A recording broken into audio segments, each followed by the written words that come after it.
हो, पालघरचा एरिया आहे, माझ्या लोकांचा राहण्याचा एरिया आहे. हे जमिनीवर एवढी वर्षा पोटा पाण्यासाठी रडलू, कपड्यासाठी रडलू, भूक लागली तर डोळ्यातला पाणी बेन जगलू. आता त्याच पाणी होळीची पेटती आग बनेला आहे. जर का आता कुणी आलाच तर त्याला या वादळाशी भिडावा लागल.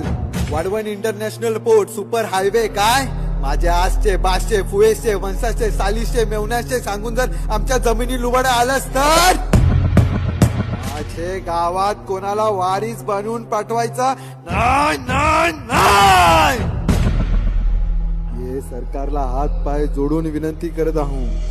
दादागिरी केली, जोर जबरदस्ती केली, पुढारकांना पाडत घेत लोकांना धमकवला, पोलिसांचा खोटा धाक दाखवला, खोटा राजकारण केला, जपणार नाही.